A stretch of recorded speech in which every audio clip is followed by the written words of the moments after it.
Hello, this is the Global News podcast from the BBC World Service, with reports and analysis from across the world. The latest news 7 days a week. BBC World Service podcasts are supported by advertising. This is the Global News podcast from the BBC World Service. Hello, I'm Oliver Conway, and this edition is recorded at 13 hours GMT on Tuesday, the 15th of May. Our main stories. There are calls for an independent inquiry after Israeli troops killed nearly 60 Palestinians during a protest at the Gaza border. There's been fierce fighting between the Taliban and Afghan government forces in the city of Farah. And we have a report on how brutal gangs are taking control of the border between Guyana and Venezuela. Also in this podcast. I think my father's really suffered at the hands of the media. They've presented him in the most horrible ways. Appeals for understanding after Meghan Markle's father says he won't attend her royal wedding. And rock superstars the Rolling Stones go on tour again, determined to reclaim one of their classic songs from Donald Trump. The UN, the UK and Germany have all called for an independent inquiry into the killing of nearly 60 Palestinians by Israeli troops on Monday. The deaths during a huge protest at the Gaza border came as the US formally moved its embassy to Jerusalem, breaking with decades of American and international policy. In a video address to that inauguration, President Trump said he remained committed to facilitating a lasting peace agreement between the Israelis and the Palestinians. However, Manuel Hassassian, the Palestinian general delegate to the UK, told the BBC Israel had no interest in peace. 55 people have been killed, thousands have been maimed. Are all those Hamas terrorists? Are all those people carrying or launching missiles against Israel? Come on. Israel is always trying to come up with justifications for its aggression, and people internationally are buying it. Israel is not defending itself. These are not the defensive forces. These are offensive forces that are trying to grab the land, to build more settlements, to undermine the peace process, and unfortunately they have been supported by the United States of America. The UN Human Rights Office condemned the killings at the border, saying lethal force may only be used as a measure of last, not first resort. However, an Israeli government minister, Michael Oren, told the BBC that Israeli forces had no choice but to open fire. They are not all unarmed protesters. There are terrorists behind them, among them, and they are going with the express purpose of not protesting for peace, but to kill my countrymen and destroy my country. That's what it's about. And they make no attempt to hide that. They're very open about that, Hamas. And by the way, the goal of the demonstrations is actually not to break through the fence, because I don't think Hamas thinks they can break through the fence. The goal is to create an international reaction. A short while ago, I heard the latest from the Israeli-Gaza border from our correspondent there, Yolande Nell.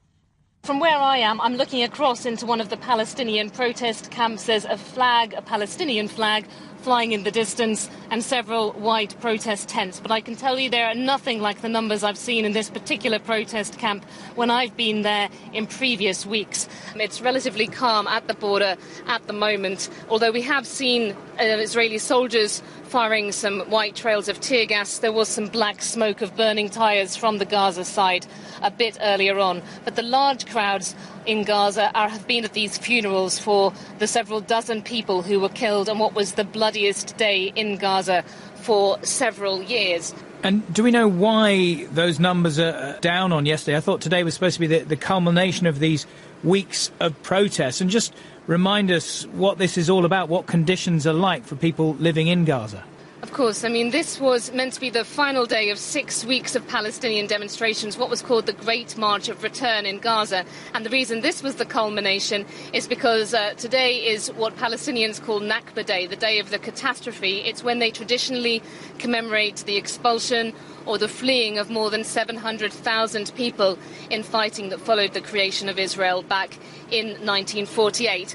But really, a lot of the violence that took place yesterday, a lot of the anger that was expressed, yes, it was over the US embassy move and how controversial that was, and it was about the issue of Jerusalem. But really, many people were acting as though it was Nakba Day brought forward. But in previous weeks, we have had people from Hamas going around in cars with loudspeakers, encouraging people to go down to the border. That is not something that we've seen in the past 24 hours. We have had the Hamas leader, Ismail Haniyeh. He left Gaza and went to Egypt, where he's been meeting members of the Egyptian intelligence. A lot of speculation that there is a lot of diplomatic pressure, international pressure being applied to try to calm things down. Even though Israel had said that it was going to close the Kerem Shalom commercial crossing, the one commercial crossing between Israel and Gaza, indefinitely, it has now opened that crossing. There have been some supplies going in, and the Rafah border crossing with Egypt has also been opened, and we're told it will stay open for an extended period beyond what was initially imagined at the start of the Islamic holy month of Ramadan. So it could be that these kinds of moves as well, going on behind the scenes, give people in Gaza some kind of hope. Yola now on the Israel-Gaza border. So with those reports of Egyptian mediation, are we seeing more international focus on the Palestinian issue than there has been recently? I asked our Middle East analyst, Sebastian Usher. Yes, I mean, that would certainly be true, and that was very much what the Palestinians have been trying to do through these weeks of protest, and particularly through what happened yesterday. I mean, one thing that there's been criticism about, both amongst Palestinians and their supporters, is what they see as the lack of a kind of support they used to have from the Arab and Muslim world. The denunciations have come about the killings, as you'd expect, but they'd be pretty standard from most of the Arab states, where once they almost saw it as in their interests, partly because of their concern about the Palestinians, but also their own domestic concerns of finding a safety valve for the anger and frustration of their own people, where they would foment anger and concern about this and get people out on the streets. That certainly hasn't happened. It hasn't happened for some time. I mean, I was going to say that Saudi Arabia, which is, perhaps one of the leading voices now in the Arab world, hadn't really said anything about what happened, and particularly about the movement of the US embassy yesterday. But there has been a statement issued in the last hour or so by their Council of Ministers denouncing that move, saying that it shows a bias against the historic rights of the Palestinians. Now, that's probably all it will be limited to. The fact is that a lot of Arab states, Saudi Arabia at the forefront, are more concerned about their confrontation with Iran, and within that they see Israel increasingly at the moment, not as an ally, that would be too much, but as not an enemy in the same way that it used to be over the Palestinian cause, but more someone who actually shares an interest, a regional interest with them over Iran, which they both feel, Israel and these other Arab states, is their main concern at the moment. Sebastian Usher. Other news now, in the province of Farah in western Afghanistan has been a key battleground for months as Taliban insurgents try to take territory from Afghan government forces. To its west, the province borders Iran, and it covers major opium smuggling routes from neighbouring Helmand. Now, Taliban insurgents have attacked the provincial capital, also called Farah. Our correspondent in Kabul, Aulia Atrafi, told me more. The government officials have been saying that since this morning that fresh troops have arrived with aerial support to Farah. But when we speak to provincial council leaders, they tell us otherwise. They say that there is still intense fighting going on and that the Taliban have 3 targets that they are still fighting for. One is the police headquarters, another is the governor's compound, and another is very important for them also the prison, where Taliban are trying to free their men who have been captured by security forces previously. So still intense fighting. And why do the Taliban want to take Farah in particular? It's very, very important for them. It has a lot of water and a lot of land where the Taliban encourage the growing of poppies. It connects the Taliban forces with Helmand, Herat, Ghor, and then Nimroz. And also it's, as you mentioned, on the border with Iran, where we are told they receive significant support from that country. I understand the Taliban have been squeezed in Helmand province. What is the latest in the government's effort to get them to go to the negotiating table? It's all everywhere at the moment, to be honest. There are talks of goodwill, surprisingly, both on the Taliban side and on the government side, but practically there is not much to be seen, so still at a very symbolic stage. Aulia Atrafi in Kabul. Amnesty International says human rights activists in Pakistan are being targeted in what it calls an elaborate campaign of hacking, spyware and surveillance. Secunda Kamani reports from Islamabad. The Facebook profiles of the attackers claimed they were interested in human rights issues. Instead, they were trying to entrap their victims by sending them malware through the social media site or via email. If it had been installed, it would have allowed the attackers to steal their targets' passwords, access their emails and text messages. One of the victims told the BBC she believed the intelligence services were behind the operation. Amnesty International say they have identified a number of individuals linked to creating the malware, but not those who used it to target these activists. Secunda Kamani reporting. Guyana, on the northern coast of South America, has a growing problem with violent gangs which operate along its border with Venezuela. The economic crisis there means that Venezuela's security forces are no longer policing the frontier, and the gangs are exploiting this. Matt Yuki has been there, and a warning: you may find parts of his report disturbing. All across Guyana on a beautiful Tuesday morning. Thank you for being with us on The Voice of Guyana. In Guyana, a former British colony on the northern shoulder of South America, a new track is taking over the radio waves.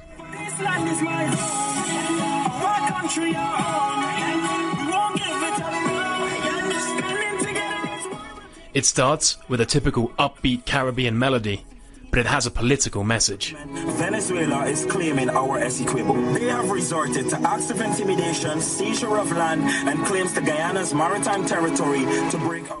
Essequibo is a remote region of rainforests and rivers in western Guyana, the size of England and Wales combined. Venezuela has claimed the territory as its own since the mid-19th century. In recent months, tensions have increased. To raise awareness of the situation amongst young Guyanese, the government commissioned the song from local artist Blaise Antonio. It's a song that is put out there to let Venezuela know that, hey, we're standing firm and we're not going to be moved, we're not going to be intimidated or anything like that. The breakdown of the Venezuelan state has added new elements to the border dispute. Increasing numbers of Venezuelans are crossing into Guyana. Some are looking for food and medicine. Others have darker intentions. The remote, porous border is difficult to police, and Venezuelan gangs, known as sindicatos, have filled the vacuum. I spoke to the father of one of their recent victims. When was the last time you saw your son?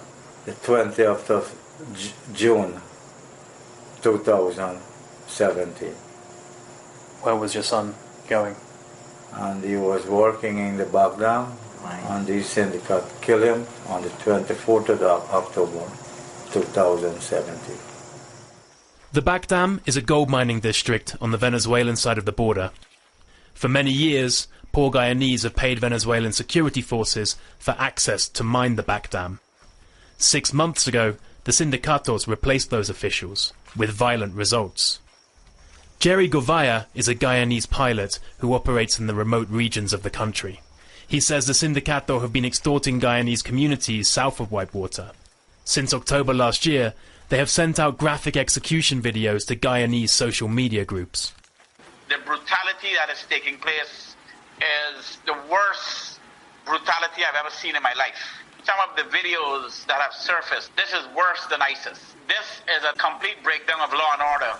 The ISIS comparison may sound exaggerated, but the videos include beheadings and the removal of the hearts of live victims. It's an effective intimidation technique. Very few people in the region were willing to discuss the sindicatos with me.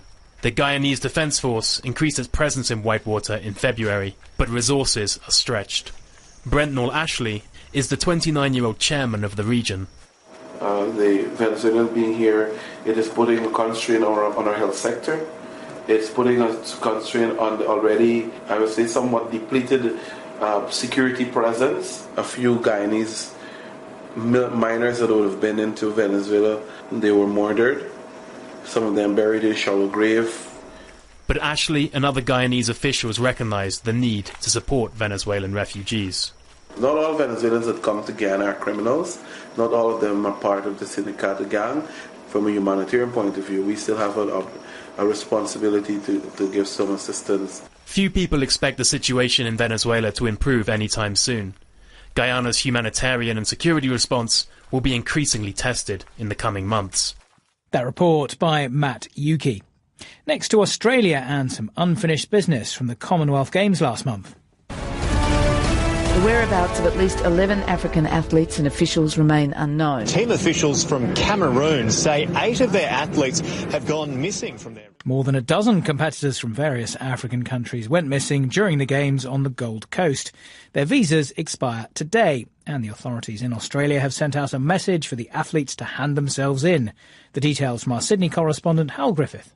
The athletes from Cameroon, Uganda, Rwanda and Sierra Leone all disappeared from their accommodation on the Gold Coast, some without even competing. The Cameroon team's chef de mission branded his country's missing boxers and weightlifters deserters. Until now, they've been in the country legally, but in order to remain, they must lodge a formal claim for refugee status before their visas expire at the end of the day. The BBC understands several athletes have taken legal advice from an asylum resource centre in Melbourne. Others are understood to have travelled to Sydney and Brisbane. The Australian government has told the athletes to hand themselves in or enforcement action will be taken, warning anyone without a valid visa will be tracked down, detained and deported. Hal Griffith in Sydney. Now it's time to let you know about a new podcast we have called The Big Idea. There's a new episode every day this week, and so far it's asked the questions: what can monkeys tell us about the stock market? Can our experiences be passed down biologically to our children and grandchildren? And what can data tell us about the success of cities? If you like the sound of that kind of thing, then search for The Big Idea, BBC World Service podcast. Still to come in the Global News podcast, the man whose magic blood has saved the lives of more than 2 million babies. Now, last-minute hiccups are a nightmare for any wedding planner, but they're not usually played out in the full glare of the international media. Meghan Markle is facing just such an issue after her father reportedly said he may not be going to her big day after all. Thomas Markle has featured in the newspaper headlines here over claims he was paid $100,000 to pose for alleged paparazzi photographs. Meghan Markle is said to be distraught that her father might not walk her down the aisle. Her half-sister, Samantha Markle, has defended their father on the Good Morning Britain TV programme. I think my father's really suffered at the hands of the media. They've presented him in the most horrible ways, highly inaccurate, and the goal of those photographs was basically because he was feeling defenseless. They had the advantage of portraying them however they wanted, which was entirely inaccurate. And I think a person has a right to say, wait a minute, enough is enough. I want to be portrayed how I really am. So, is it any clearer whether Meghan Markle's father will travel to England for the royal wedding? Our royal correspondent is Johnny Diamond. It's not entirely clear. I have to say, if I were putting money on it, I would suggest that it's likely he's not coming to the wedding now. The whole thing has just become so difficult. He's clearly feeling an enormous amount of strain, really, ever since the relationship between Meghan Markle and Prince Harry, the sixth in line to the throne here in Britain. Ever since that relationship became public, there have been photographers and newspaper journalists stalking Thomas Markle, who leads a fairly quiet life in Mexico, having left the States to live in Mexico some time ago. He stands accused, if you want to put it in language like that, of setting up some photographs with a photo agency based in Los Angeles.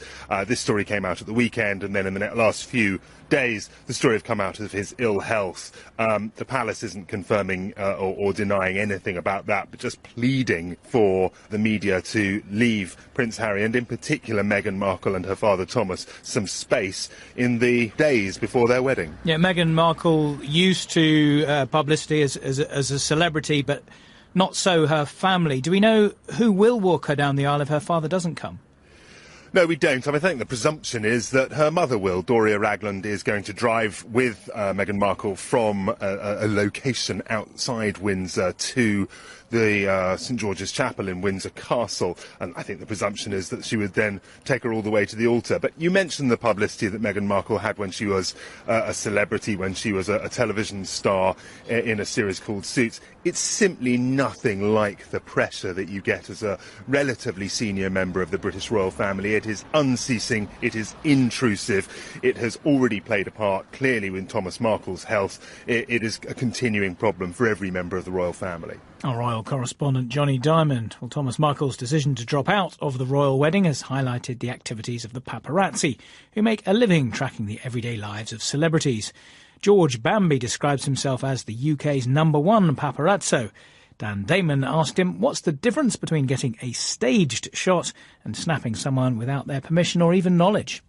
The difference is, if you're arranging something with somebody, you can make them photographs have a lot better content.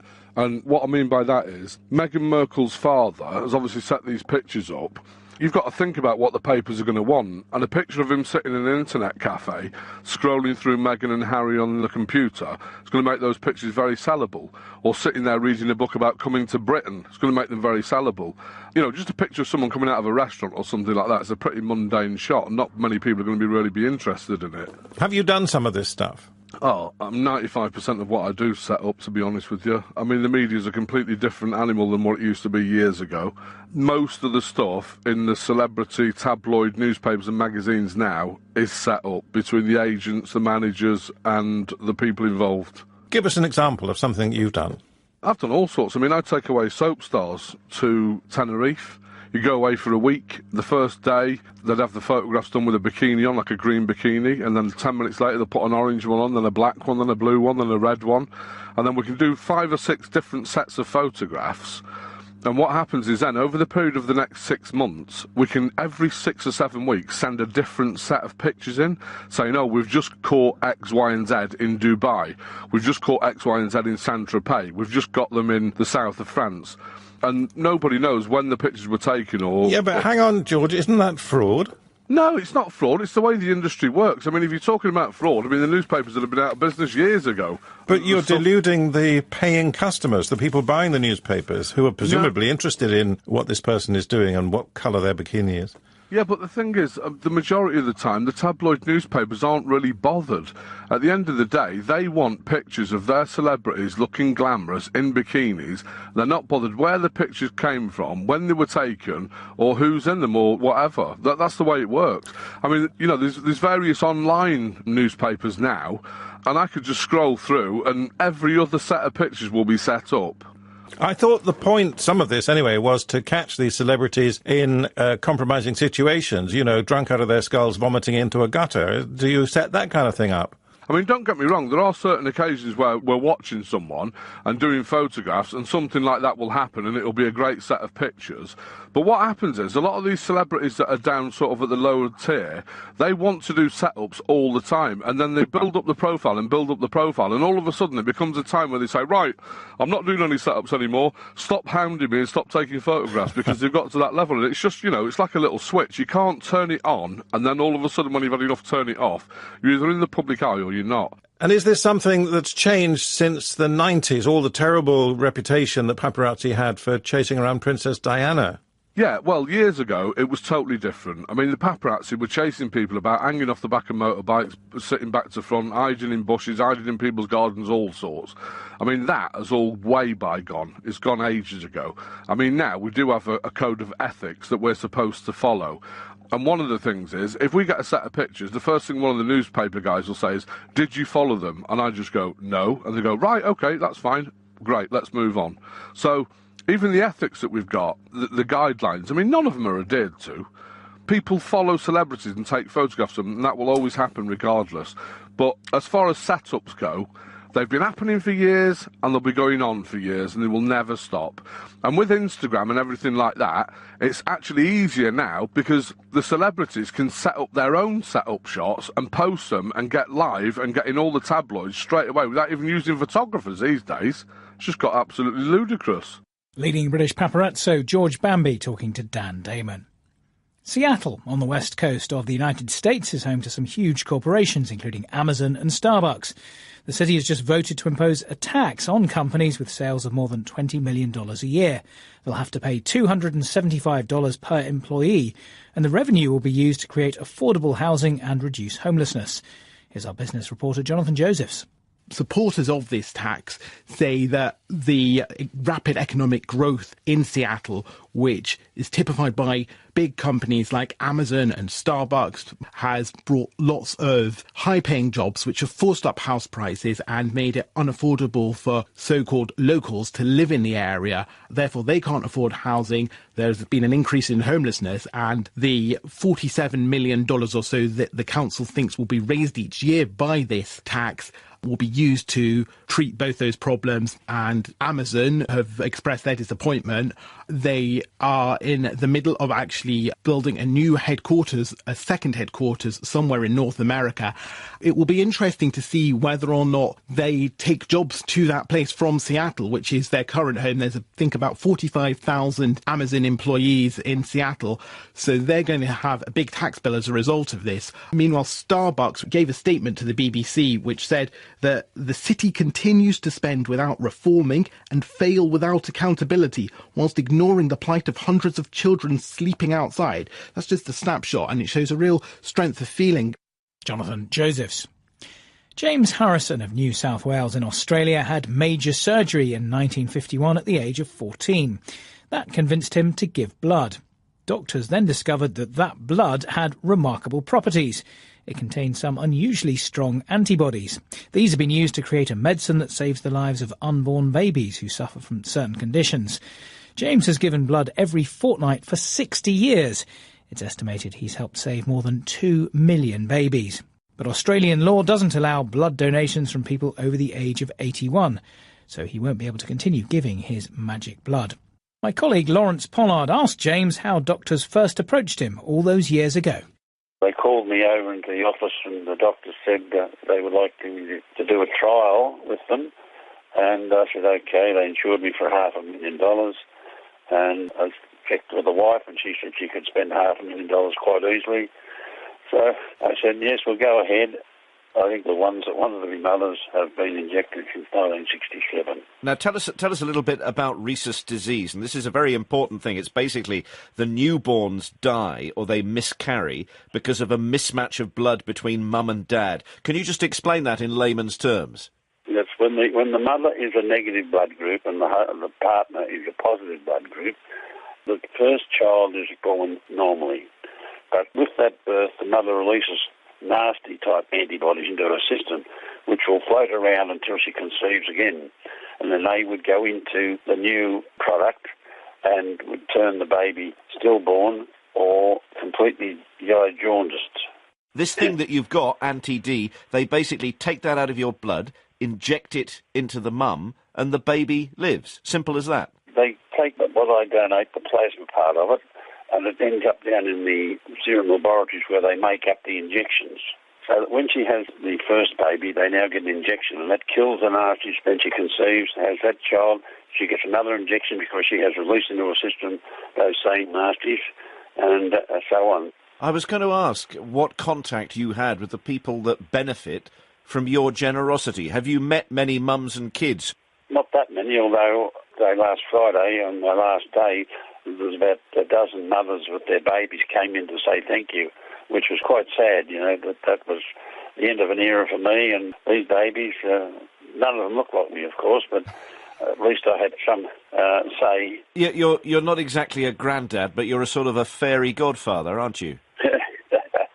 You put it that way, yes. Yes, my own daughter had to get an injection after the birth of her first child, because he's 23 this weekend. He instilled in me the will to keep going because I could see that we were happy, we had a grandchild. Why shouldn't other people? James Harrison, the man with magic blood, talking to Lawrence Pollard.